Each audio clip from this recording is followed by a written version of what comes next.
जय माँ भवानी आपण मानक आस्ट्रोशक्ति कार्यक्रम को स्वागत। 2 मासर एक अशुभ समय आम मानक पई आगो को आसीबा को जाउछे। यही समय रे हेउथिबा ग्रह संयोग जोगु प्रत्येक व्यक्ति विशेष माने बा प्रत्येक राशिर व्यक्ति विशेष माने किछि ना किछि अशुभ फल भोग करबा को जाउछन्ते। एहा कही आपण मानक भयभीत कराइबा मोर इच्छा नुहे। मु चाहे आपण माने यही समय रे सतर्कता अवलंबन करी किछि प्रतिकार उपाय करंतु, जहा फल रे जहा भी किछि अशुभ फल मिलिबा को जाउछि सेथिरु निजकु तथा निजर परिवार को रक्षा करि पारिबे। केवल अशुभ फल मिलिबो से कथा नुहे, शुभ फल मध्य मिलिबो, किंतु शुभ फल को एतेटा ध्यान देबार आवश्यकता नाही। अशुभ फल प्रति आमे माने सतर्क होई रहिबा निहाती आवश्यक।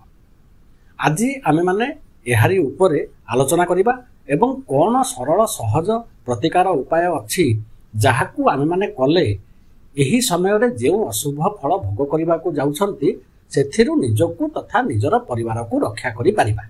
वीडियोटी भल लागिले लाइक कमेंट शेयर करंतु, चैनल को सब्सक्राइब करंतु, जहा फल रे मोर प्रत्येकटी वीडियो आपण मानक पाखरे पहुंची जिवो।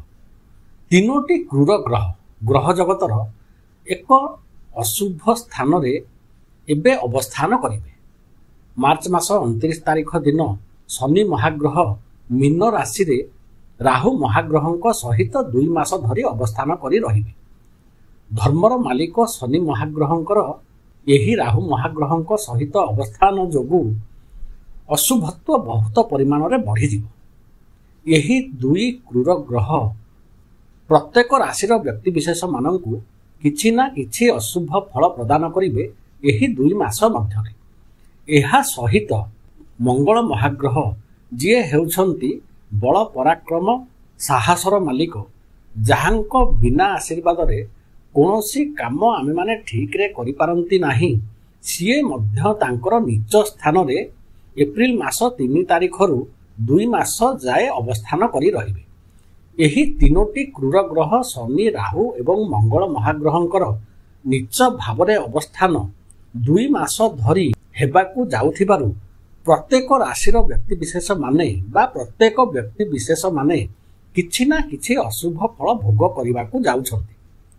सेथिपाई प्रत्येक व्यक्ति विशेष माने अଯଥା वाद विवाद ठारू दूरेई रहंतु, अଯଥା काहा कथारे पसंतु नाही, निजर कर्म को ठीक भावरे करंतु, अवहेला करंतु नाही, अलसुआ हुअंतु नाही, निजर धन को ठीक भावरे व्यवहार करंतु, काहाकू अଯଥାरे एही समय रे दियंतु नाही, किंबा टंका को कोनोसी लाभजनक व्यवसाय रे विनियोग करी अधिक लाभ पाइबा आशा रे एहाकू विनियोग करंतु नाही।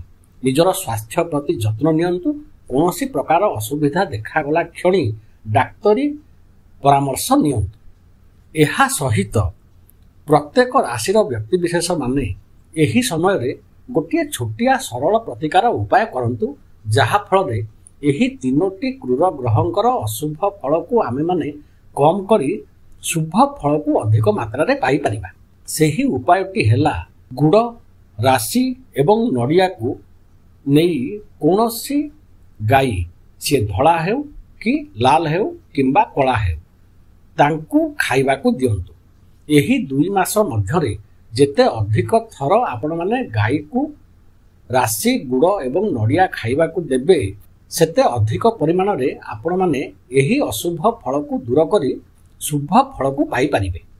एहा सहित जदि पारुछंती माँ दुर्गांकर चैत्र नवरात्रि आरंभ हेबा को जाउछि एप्रिल मास 30 तारिख दिन ठारू शनिंकर चलन परे एवं मंगलंकर नीच स्थान को चलन पूर्वरु माँ दुर्गांकर एही नवरात्रि एक बहुत सुवर्ण सुयोग आम समस्तंक पई एही तीनोटी क्रूर ग्रहरु निजकू तथा निजर परिवार को रक्षा करिबा पाई।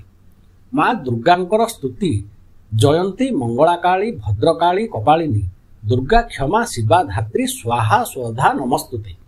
एहाकू जेते अधिक पारुछंती प्रत्येक दिन एही नवरात्रि समय रे पाठ करिबाकू चेष्टा करंतु। एही तीनोटी क्रूर ग्रहंकर ଅଶୁଭ ଫଳରୁ ନିଜକୁ ତଥା ନିଜର ପରିବାରକୁ ରକ୍ଷା କରିପାରିବେ।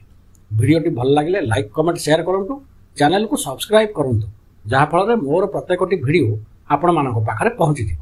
ନମସ୍କାର।